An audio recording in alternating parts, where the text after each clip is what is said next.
Hi, hello viewers. This video is sponsored by SBO Digital Marketing. இதில் work எப்படின்னா நம்ம part time ஜாப்பில் earn பண்ணுற ஆப்ஷன் இருக்கும்.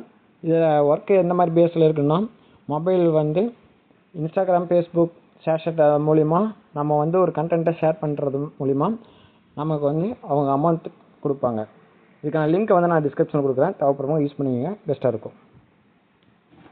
ஸ்கிப் பண்ணாதீங்க. பெரிய தப்பு. தினம் 300 ரூபாய் சம்பாதிக்க அரிய வாய்ப்பு. இன்ஸ்டாகிராம், ஃபேஸ்புக் பயன்படுத்த தெரிந்தால் போதும். Content post and content publishing மூலமா தினம் 300 ரூபாய் சம்பாதிக்கலாம். இந்த வேலை செய்ய 5 நிமிடம் போதும். Work training support, group communication support, all language customer live chat support, முக்கியமா சொந்தமா ஒரு பிசினஸ் ஸ்டார்ட் பண்ற அளவுக்கு உங்களால கற்றுக்கொள்ளவும் முடியும், சம்பாதிக்கவும் முடியும். இந்த வேலை வாய்ப்பு வழங்குவது 5 வருடத்திற்கு மேல ரன் ஆகிட்டு இருக்க நம்ம தமிழ்நாட்டு company school of business organisation private limited. மேலும் விவரங்களுக்கு டிஸ்கிரிப்ஷன்ல கொடுத்திருக்க நம்பருக்கு வாட்ஸ்அப் பண்ணுங்க.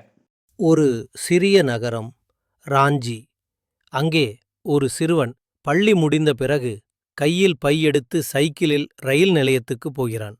அவன் வேலை ரயில்வே டிக்கெட் கலெக்டர். அவன் குடும்பம் பணக்காரமில்லை. அப்பா ஒரு சாதாரண வேலை, அம்மா வீட்டு பொறுப்புகளை கவனிக்கும் ஒருவர்.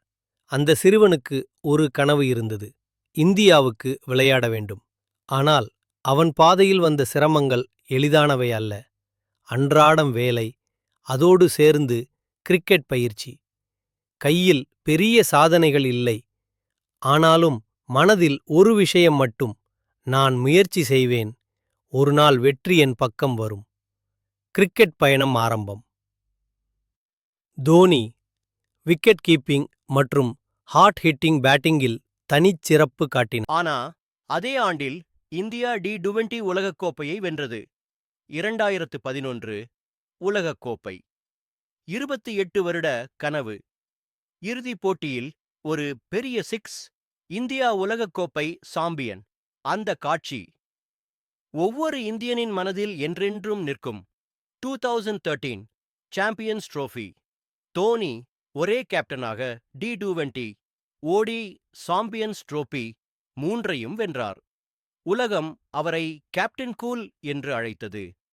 ஏனென்றால் அவன் எப்போதும் அமைதியாக முடிவெடுப்பவன். தோல்வியும் பாடங்களும், வெற்றிகள் மட்டுமல்ல, தோல்விகளும் வந்தன. 2015 உலகக்கோப்பை, 2019 உலகக்கோப்பை. இந்தியா வெளியேறியது. ஆனாலும் தோனி எப்போதும் ஒரே வார்த்தை சொன்னார்: வெற்றி, தோல்வி இரண்டும் வாழ்க்கையின் ஒரு பகுதி. முக்கியமானது, நீ முயற்சியை நிறுத்தக்கூடாது. உலகம் அவருடைய அமைதியை, பொறுமையை, முடிவெடுக்கும் திறனை கற்றுக்கொண்டது. வாழ்க்கை பாடங்கள் என் ஊக்கம். தோனி வாழ்க்கை நமக்கு கற்றுத்தருவது. பின்னணி எதுவாக இருந்தாலும் உழைப்பால் உன் விதியை மாற்றலாம். தோல்வியை கண்டு பயப்படாதே. எத்தனை தடைகள் வந்தாலும் அமைதியாக, நம்பிக்கையுடன் முன்னேறு. சூழ்நிலைகள் உன்னை நிர்ணயிக்காது. உன் மனசுதான் உன் வாழ்க்கையை நிர்ணயிக்கும். இன்று நீயும் உன் கனவுகளுக்காக உழைக்க ஆரம்பி. பாதை கடினமாயிருக்கும், ஆனாலும் உன்னை உன் இலக்கிற்கு அருகில் கொண்டு செல்லும். ஒரு நாள் நீயும் உன் வாழ்க்கையின் கேப்டன் கூல் ஆகிவிடுவாய்.